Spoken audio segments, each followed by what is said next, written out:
Queridos, vamos passar para a meditação das Escrituras Sagradas nesse momento. Quero convidar você a abrir a sua Bíblia no Evangelho segundo o relato de Mateus, capítulo de número 20.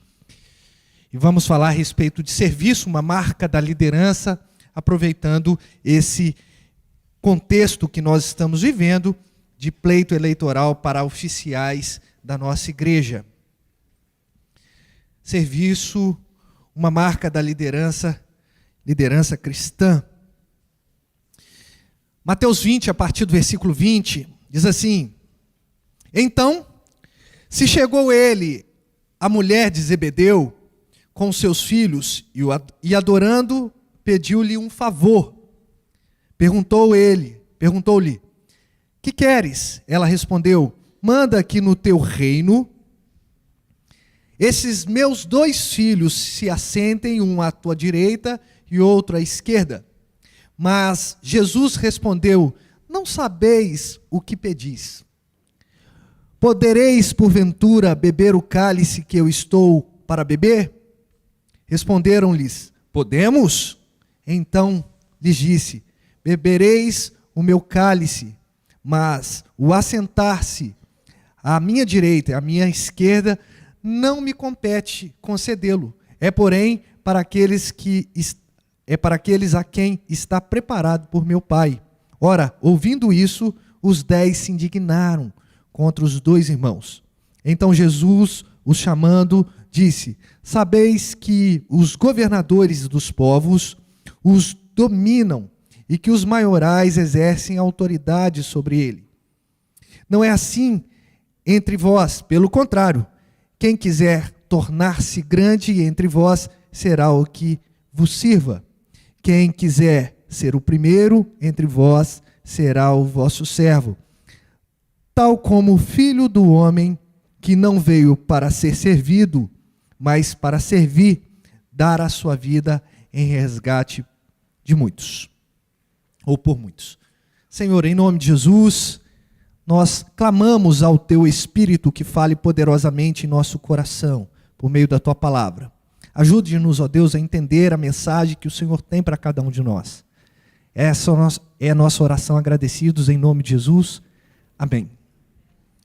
Queridos, é inegável que a igreja cristã, ela prestou muitos serviços dentro da sociedade. É inegável, portanto, que a igreja tem como uma marca da sua existência o serviço.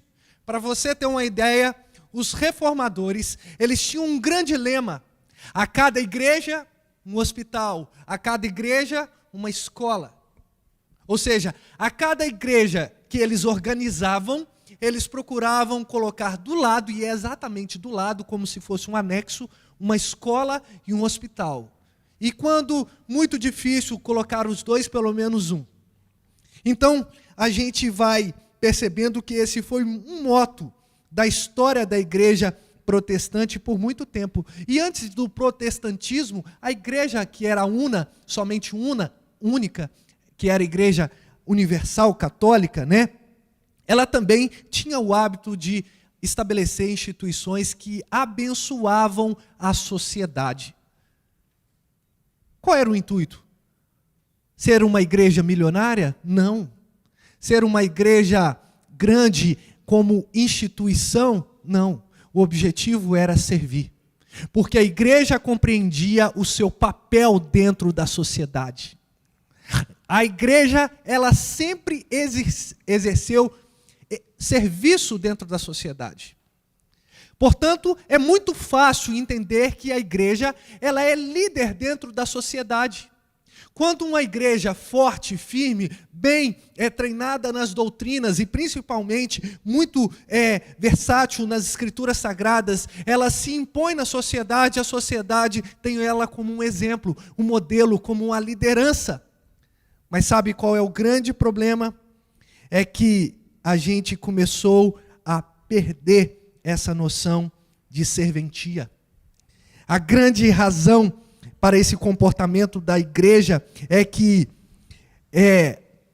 a igreja ela foi se escondendo dentro das 4 paredes e exercendo menos ainda o papel de liderança dentro da sociedade. Se você pega a realidade que nós temos na nossa sociedade, a igreja, ela ficou dentro da igreja, o que é um grande paradoxo, porque igreja, a palavra eclesia, significa ser chamado para fora, e vivemos essa realidade de culto, de domingo, de 9 da manhã ou de 19 horas, e nós vamos nos afundando a um comodismo, nós vamos nos afundando a uma paralisia, a uma letargia espiritual. E essa realidade de ser uma igreja que é pouco atuante, ela é um reflexo dos membros em comum, porque afinal de contas, a igreja é composta por verdadeiros cristãos. Ela não é uma instituição social, ela é a união de todos os cristãos. Mas a gente, por conta do comodismo, prefere exercer esse cristianismo mais paralisado. Aquele cristianismo que quer mais receber do que ofertar. E eu não estou falando de dinheiro, eu estou falando de nosso serviço. Não temos prazer em trabalhar, muito pelo contrário, nós queremos ver as pessoas trabalhando, a igreja exercendo o seu papel na sua comunidade eclesiástica ali, no templo, mas esquecemos completamente que nós somos responsáveis por trabalhar na grande obra. Igreja fria levanta para si o que são os seus reflexos. Se a nossa concepção eclesiástica é uma concepção fria, distante das Escrituras, onde eu não preciso servir ninguém, então, consequentemente, os membros dessa igreja, as células dessa igreja, elas são também frias, paradas.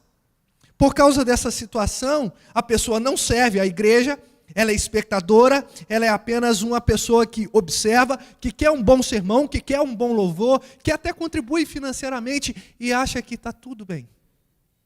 Mas a verdade, queridos irmãos, que quando o evangelho impacta o nosso ser, ele transforma a nossa vida para sermos servos do Senhor. E nós servimos ao Senhor em todos os aspectos. Me lembro que quando eu estava no meu período em Belo Horizonte de estudo, quando eu estava estudando em Belo Horizonte no seminário, eu fui numa famosa igreja de Belo Horizonte e reconheci ali a figura de um juiz. E ele estava servindo mais do que os outros. Era um grande juiz da cidade.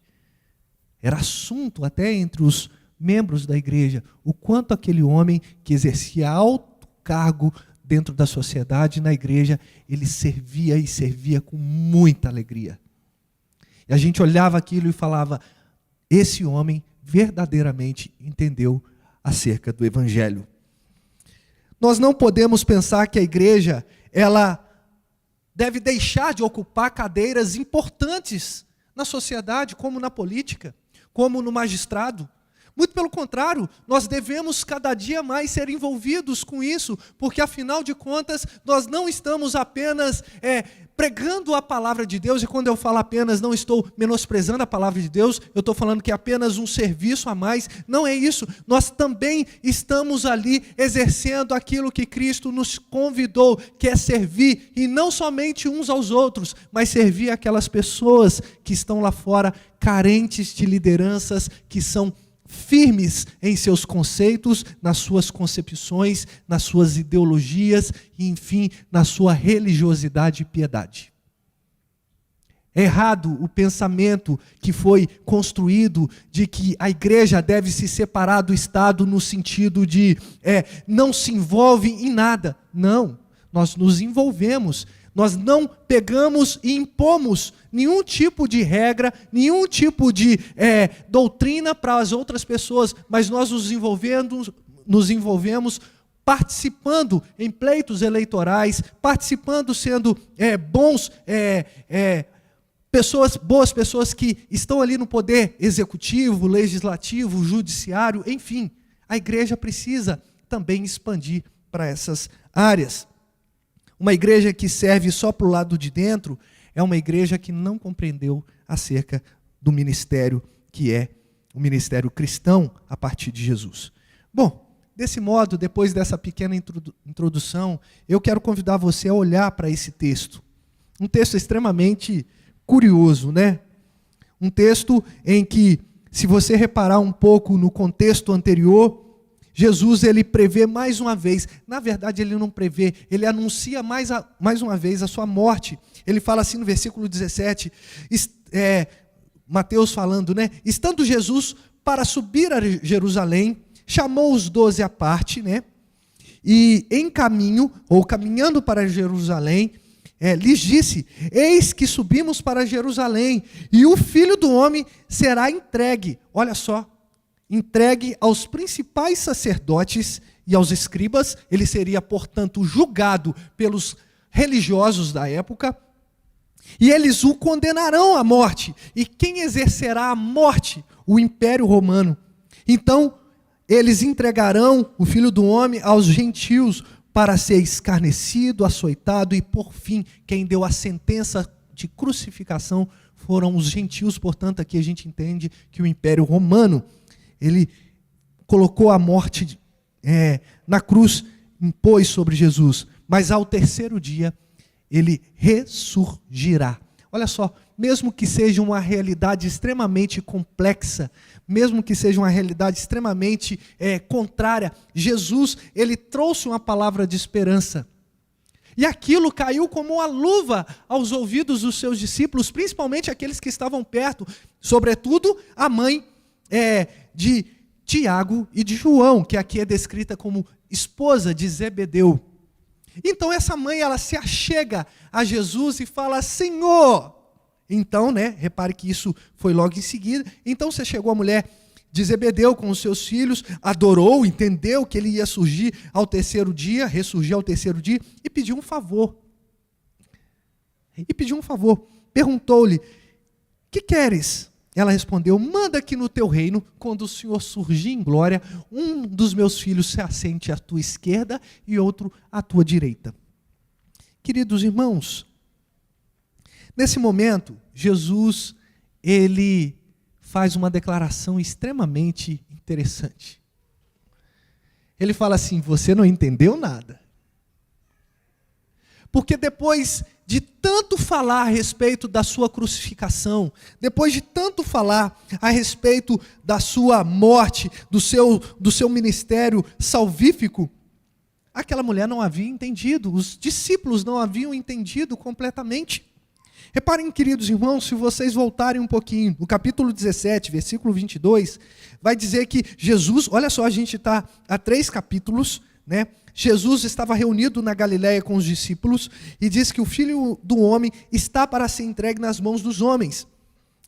No capítulo de número 16, versículo 21, agora um pouco mais distante, mas 4 capítulos até o nosso texto, desde esse tempo Jesus Cristo, começou a Jesus Cristo a mostrar aos seus discípulos que era necessário seguir para Jerusalém e sofrer muitas coisas dos anciãos, os escribas e fariseus, dos principais sacerdotes e dos escribas, ser morto e ressuscitado ao terceiro dia. Jesus estava repetindo aquela coisa de que ele sofreria. Mas a mulher chegou diante de Jesus, essa mulher, esposa de Zebedeu, chegou e falou: Senhor, não importa, eu quero o meu filho à direita, o meu outro filho à esquerda.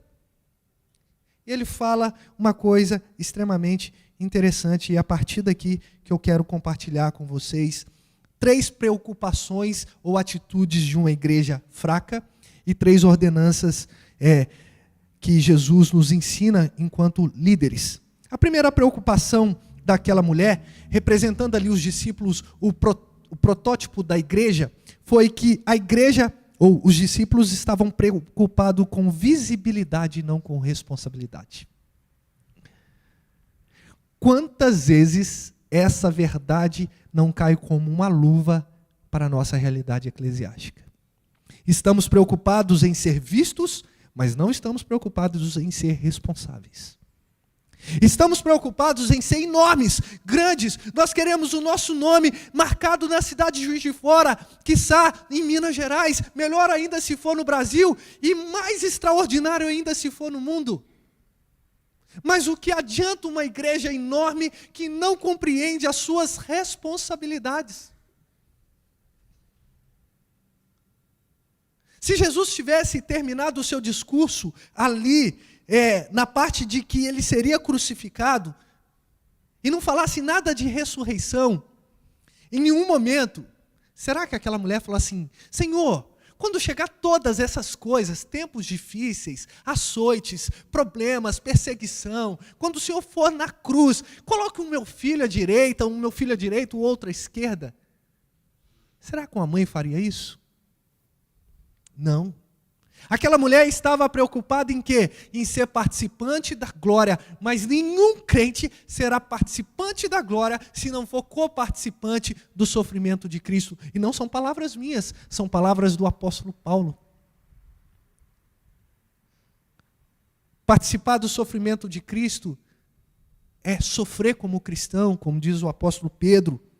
Se você sofre como cristão, não se vergonhe disso, antes glorifique a Deus com esse título.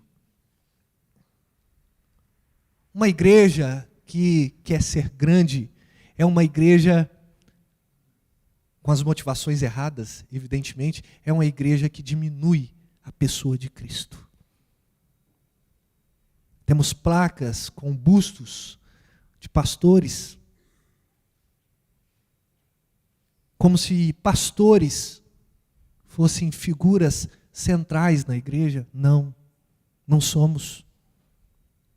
O dia que essa igreja for uma igreja que não tem centralidade em Cristo, então a gente precisa fechar as portas, sair correndo o mais depressa daqui. Porque a igreja precisa parecer com Cristo. A igreja precisa ser semelhante a Cristo. E como é ser semelhante a Cristo? É sim gozar das bênçãos da ressurreição, é gozar da glória que nos há de ser revelada. Mas acima de tudo também é saber que Cristo obedeceu a uma métrica: sofrimento e depois glória. O contrário disso vai ser o inferno. Glória agora e sofrimento depois. Você pode até receber alguns aplausos, mas o seu destino vai ser as profundezas do inferno. A segunda coisa que eu percebo, queridos irmãos, na preocupação dos discípulos, que são ali protótipo da igreja, é que os discípulos não discernem as palavras de Jesus. Por que eu estou falando isso? Porque Jesus, imediatamente, ele fala assim: você não está sabendo o que você está pedindo. E aí ele vira para os dois, né? Com toda certeza é isso, ele olha para os dois e faz uma pergunta. Diz assim: não sabeis o que pedis, né? E vira para os dois: podeis vós beber o cálice que estou para beber? E o que eles responderam? Sim. Como sim? Sendo que Jesus, só de estar orando ao Pai no Getsêmani, por conta de todos os pecados que já estavam ali decretados sobre a vida dele, suou sangue. Como sim estamos prontos a beber o cálice do Senhor, da ira do Senhor? Se naquele momento da crucificação, Jesus disse: Eli, Eli, lama sabachthani, Deus meu, por que me desamparastes? Se Deus desamparou, abandonou, no sentido de não compactuou com os pecados, não podia se misturar.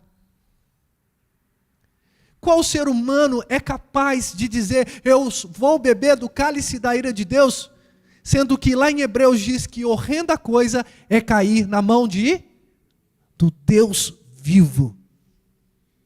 Não suportaríamos. Eu não sei quanto vocês, mas eu vou falar da minha realidade. Eu não suporto meus próprios pecados. Eu não consigo viver em paz com os meus próprios pecados. Aliás, não devia viver mesmo, né? Mas eu não consigo caminhar com os meus próprios pecados, quiçá carregar de mais um. Imagine bem se carregar daqueles que foram lavados e remidos no sangue do Cordeiro. Os discípulos não estavam entendendo qual era o cálice, mesmo isso sendo dito, predito por Jesus, predito pelos profetas, não entendiam. E hoje a igreja não compreende.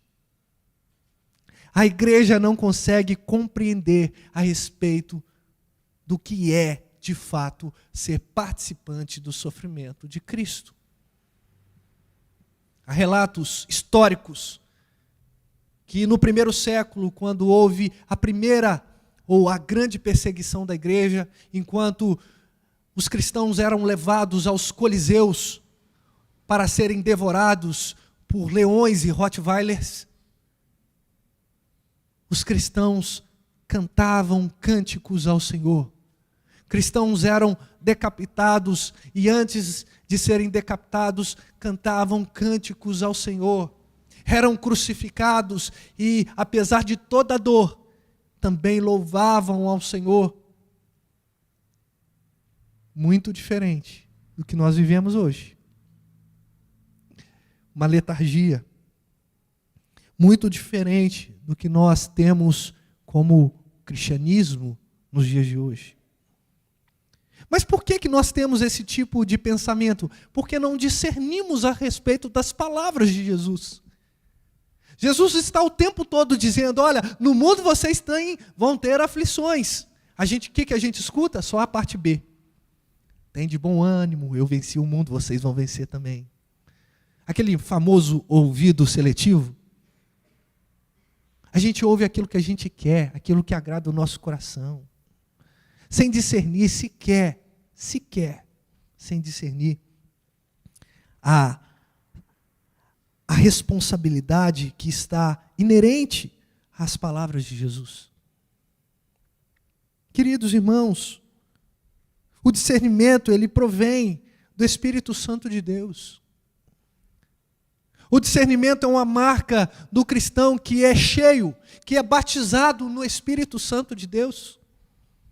E nós precisamos compreender a totalidade da mensagem da cruz, que é salvífica, mas também nos aponta uma realidade dura, uma realidade de que nós vamos sofrer por conta da verdade.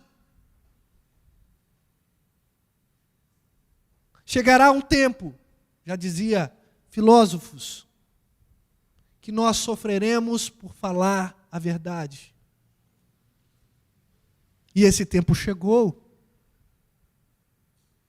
Porque todo mundo que põe a mão e fala, eu estou falando a verdade, e essa verdade é absoluta, são motivo, ou a pessoa é motivo de chacota. Verdade absoluta. Não existe verdade absoluta. Sofremos por dizer que o pecado, ele conduz o ser humano ao inferno. Não, você é radical demais. Não somos radicais no sentido de excluir, nós estamos anunciando uma verdade. Mas louvado seja Deus que Ele é misericordioso e Ele concede aos seus eleitos a sua graça. Não há pecado, ou não há pecador que se achegue diante do Senhor, arrependido dos seus pecados, e Ele não conceda a sua misericórdia e graça. Preocupados com visibilidade e não com responsabilidade, não sabem discernir as palavras de Jesus, a palavra do nosso Deus. Mas um terceiro ponto é que a igreja está cada vez mais disputando e brigando entre elas, sendo que o tempo da ira de Deus é chegada. Reparem, queridos irmãos, eles responderam que sim, né, que eles iriam de fato, beber do cálice, uma concepção extremamente errada, mas quando os 10 ouviram isso, eles indignaram. O texto não nos apresenta qual era a indignação. Talvez seria, vocês estão errados, o que Jesus disse não tem nada a ver com isso. Ou poderíamos dizer que eles estavam brigando, não, eu quero estar à direita e eu à esquerda. Poderiam estar disputando entre eles. A verdade é que há uma briga, há uma dissensão. E reparem, queridos irmãos, o tempo da ira de Deus estava próximo naquele momento, mas a ira de Deus cairia sobre Jesus, na cruz do Calvário, transportando para a nossa realidade eclesiástica, para a igreja. O tempo da ira de Deus está chegando também. Só que agora não recai mais sobre Jesus. Recai sobre a responsabilidade que temos de ir lá fora e pregar o evangelho que liberta a todas as criaturas. E a ira de Deus será aplacada pelo sangue suficiente de Jesus. Num trecho de uma canção composta por uma banda cristã, diz assim: não entendo o porquê de tanta briga, de tanta confusão, tantos nomes de igrejas, de placa que só fazem aumentar a nossa divisão, muitos títulos, tantas leis, quantas regras banais, dificultando a vida ainda mais. Por que nós nos dividimos entre eles e nós? É lógico que nós temos diferenças e não coadunamos com erros, pecados, mas a igreja do Senhor é composta por vários irmãos presbiterianos, batistas, metodistas, muitas outras denominações que eu poderia citar aqui, porque a igreja presbiteriana não detém a verdade, ela é participante da verdade, ela é arauto da verdade, assim como outras denominações, assim como outros pastores evangélicos, verdadeiros, sinceros, ou que pelo menos procuram ter sinceridade nos seus corações. Mas o que a gente prefere? Facção, divisão. E enquanto isso o mundo perece, enquanto isso os amigos estão morrendo, enquanto isso as pessoas estão vivendo sem Cristo.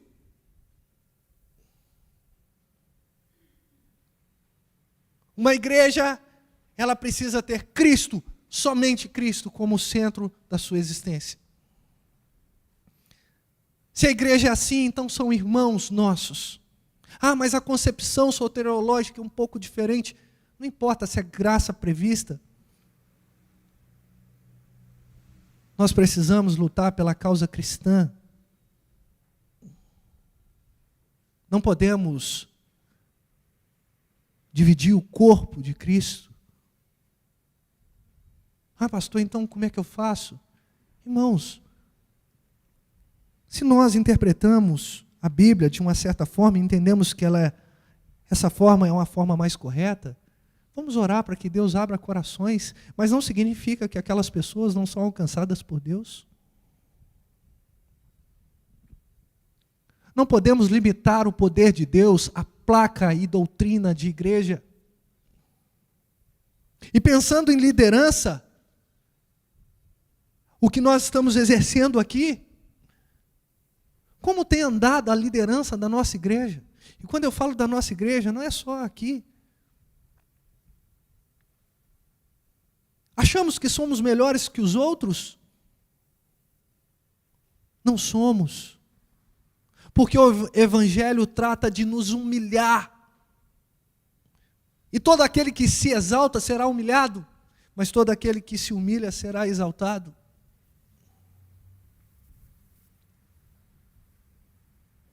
Jesus pagou um enorme preço, um alto preço, não para brigarmos, mas para nós anunciarmos aqueles que estão perdidos. É triste a gente ver igrejas fragmentadas. É triste, porque isso é o reflexo da liderança. E se a liderança é assim, é porque a comunidade é assim. Porque o líder é escolhido pelos irmãos. E aqueles irmãos que serão eleitos, eles terão poder em suas mãos para poder designar outras lideranças, ou seja, uma determinação do conselho é uma determinação sua, porque você votou hoje, por exemplo, para presbíteros.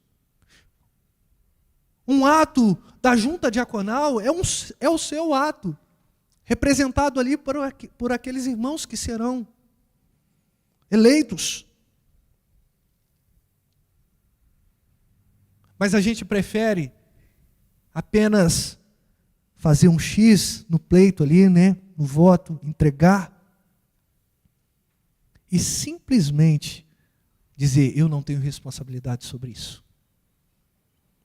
Julgamos tanto o ato de Pilatos, mas nós constantemente estamos lavando as nossas mãos nas águas da autoridade da sociedade, nas águas sujas, pecaminosas, das ideologias. A igreja está sendo convocada, irmãos. Você, portanto, está sendo convocado para poder lutar, para exercer liderança, para ocupar cargos dentro da sociedade, mas não para subjugar outras pessoas, mas sim para servir as outras pessoas, para ensinar o caminho reto. E não é só falado, é como exemplo. Um verdadeiro líder, ele serve, ele é exemplo. Mas em contraste com essas três realidades, o que Jesus ensinou nesse texto? A primeira coisa é que o reino de Deus é diferente. Ele fala isso. Vocês querem ser grandes, né? Ah, entendi. Vocês querem estar assentados à minha esquerda e à minha direita, entendi. Mas olha só, o reino de meu Pai, o reino de Deus, ele é diferente. Ele não segue a métrica e o raciocínio humano, ele segue uma métrica muito mais amorosa, muito mais fundamental. E qual é essa métrica? Que aquele que quer ser grande, que seja pequeno. Aquele que quer ser servido, que sirva. Que sirva. Por que a gente acha que o reino de Deus é como a economia da nossa casa? Por que a gente acha que o reino de Deus é como o sistema democrático brasileiro? Onde tem juiz, onde tem poder legislativo e executivo, e Deus só está ali no poder executivo, e a gente toma conta do resto, a gente julga o irmão, a gente cria lei. Viu como é que a gente encaixa o reino de Deus nesse mundo miserável que nós vivemos? Lá em casa é assim, então na igreja tem que ser assim. Lá em casa é assim, então aonde eu trabalho tem que ser assim. Não. O reino de Deus tem proporções diferentes, pensamento diferente. O que Jesus estava dizendo é, você quer ser grande? O maior cargo que tem no reino de Deus é de servo. E aqui, quando fala de serviço, de servir, está falando de serviço de escravo. Doulos. Escravo, aquele que não tem opinião, aquele que obedece à voz do seu Senhor. Mas a gente não é assim. A gente é questionador demais. A gente é questionador de tudo. Servir é um ato de um verdadeiro líder cristão. Líderes que são cristãos, eles se propõem o tempo todo a servirem.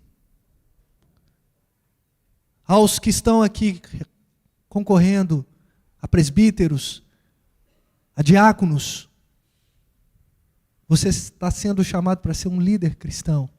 Você está sendo chamado para ser um servo da igreja, um servo de irmãos que são às vezes fáceis de lidar ou complicados demais. Mas não importa, somos todos líderes. Portanto, todos servos. Então, se num primeiro ponto o que Jesus nos ensina é que o reino é diferente, o segundo ponto é que servir é o maior ato de um verdadeiro líder cristão. Não estamos falando de carisma, estamos falando de serviço. Porque é fácil ser carismático e não trabalhar. Nós estamos falando de gente que pega no arado e não olha para trás. Mas por último aqui, queridos irmãos, Jesus nos ensina, e isso é maravilhoso, que Ele é o exemplo maior e a nossa verdadeira motivação. Olha só o que Jesus vai dizer.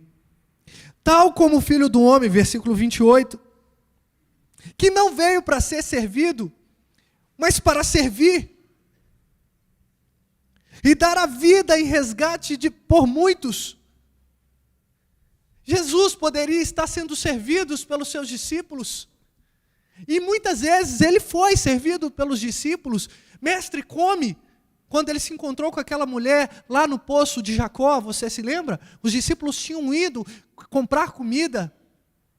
Eles voltaram e falaram, mestre, come. E aí Jesus falou assim, uma outra comida eu tenho para comer, que é fazer a vontade daquele que me enviou. Ou seja, é servir. Servir ao Pai, a Deus.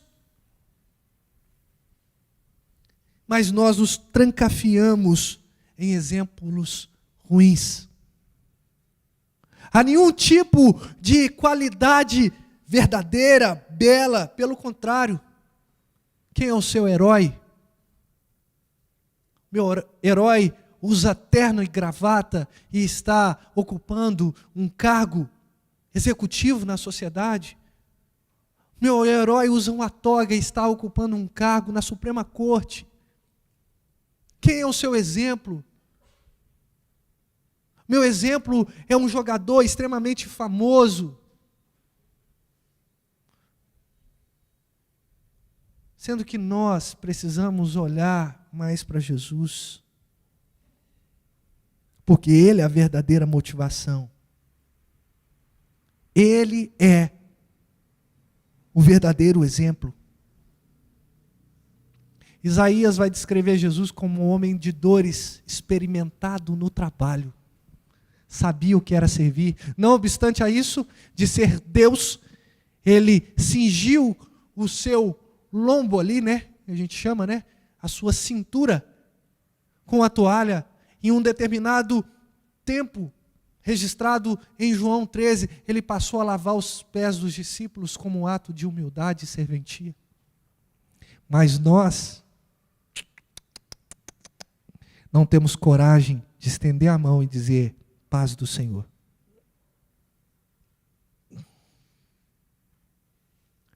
Mas nós, não. Varrer a igreja? De jeito nenhum. Então vai servir na liderança da igreja? Não, é muita responsabilidade, sabe? Eu não tenho tempo. Então toca alguma coisa, você toca tão bem. Não, pois é, mas eu toco só em casa, só recreação, sabe? Então ajuda no apoio diaconal? Não. De criança, pelo amor de Deus, não fala de criança não, porque eu já cuido de 3. Quase a minha realidade. Não quero ver criança nem pintada, nem as minhas, eu quero entregar elas, inclusive. Sair correndo, né? Vai para o departamento infantil, sai correndo. Cristo nos chama a servir. Deus nos chama a servir. Qual é o seu dom? Você é liderança. Não, pastor, eu estou sentado no banco da igreja há muito tempo, ninguém me percebe. Quem disse que você não exerce liderança? Você não exerce porque você é desobediente. Você não exerce porque não quer trabalhar. Que é um evangelho fácil, cômodo. Mas não foi assim que o nosso Senhor Jesus nos ensinou. Pelo contrário. Para finalizar, irmãos, pior que saiu todo mundo daqui, né? Que na hora que chegou o Rômulo, eu falei, opa, tá na hora de terminar. Agora sumiu todo mundo, eu não sei. Se eu prego mais 40 minutos, mais meia hora. Mas, finalizando, abra sua Bíblia em Isaías 53, versículo de número 11.